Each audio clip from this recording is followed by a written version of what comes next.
Alright, today I'm going to be showing you how to do wireless redstone. So wireless redstone is basically a button that does stuff that's not connected through any sort of redstone. You could use it for anything really. You could do a control panel, or what most people are probably going to be using it for, a doorbell. Maybe you just wanted a doorbell that just kind of does whatever you want. So like this one, you just don't want to have to build into your wall, so you can build this super elaborate decorative house, like more than this one, which, I mean, that's setting the bar pretty high. I don't know if that's even possible to build a more elaborate house than this one, but you want an elaborate house and you don't want to have to build inside. You don't want to have to do some weird little covering your wires and figuring all that out. You could literally build this under the house and it'll work. The command, it's just one command.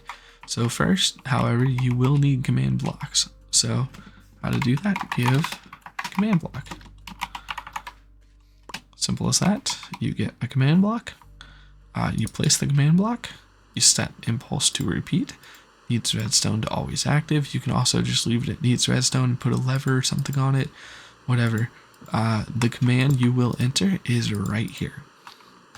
Testforblock at the coordinates that you want it to be. Your button is whatever type of button, switch, or pressure plate you are using. Button pressed bit. This would change if you're using a switch, by the way. It's true, and facing direction is a number from 0 to 5. I will show you how to get that number. So basically, you can think of it as even numbers are positive and odd numbers are negative. The first one, with Z face being positive going that way and X positive going that way. 0 is positive Y, 1 is negative Y, so up and down. 2 is positive Z, 3 is negative Z, and 4 is positive X, 5 is negative X. If you wanted to make your doorbell a little more complicated, because I didn't do that. If you wanted to make it a little more complicated and not just use note blocks, you wanted to maybe have it even better hidden than just a little note block system, you could do like this, where you could do the play sound command. There are plenty of instruments you can use right here. If you wanted a note block instrument, it's just note dot whatever instrument. So note dot piano would be the ones that are over here. Note dot bell should also do one. Yeah, so play sound, whatever instrument, you can look up an entire list on that. I prefer to do at every entity and then set a range, and then I specify player. I don't think that's necessary, but I do it anyway. If you were to do at A, it would ring everybody in the server. If you were to do at P, it would only ring one person. So both of those are not really something you want for a doorbell.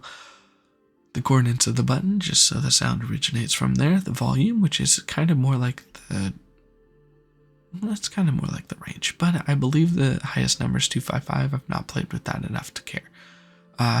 Based on the 8-bit numbering system, though, it's probably 255.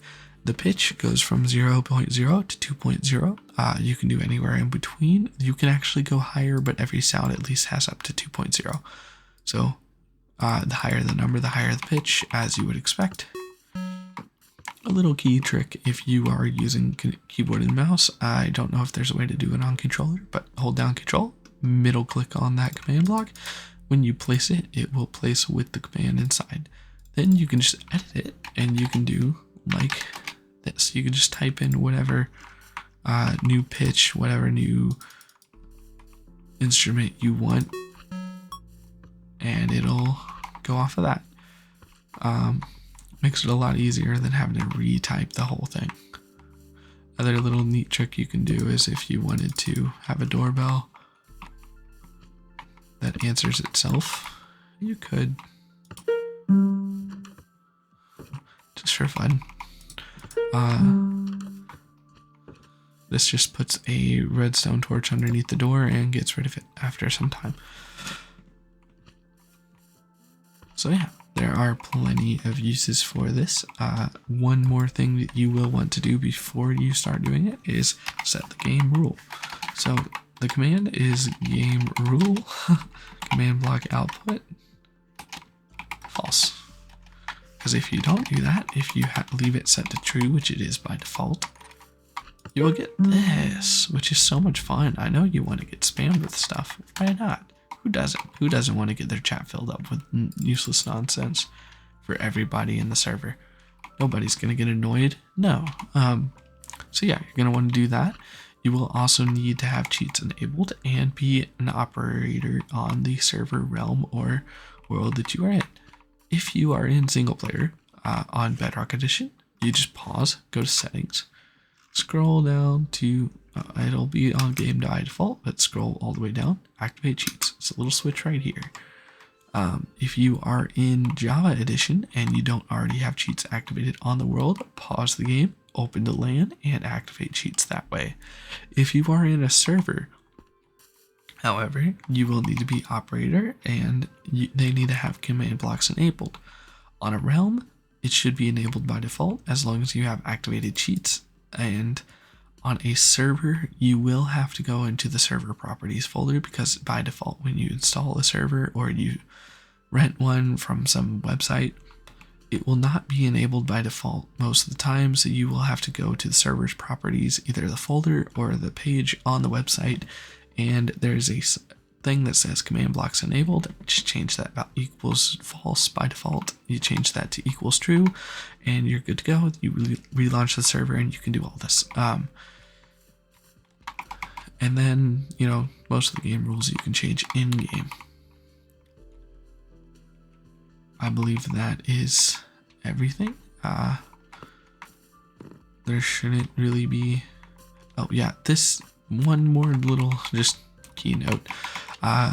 This is for Minecraft 1.19.70 and later so far. At least this is, I'm on 1.20.1.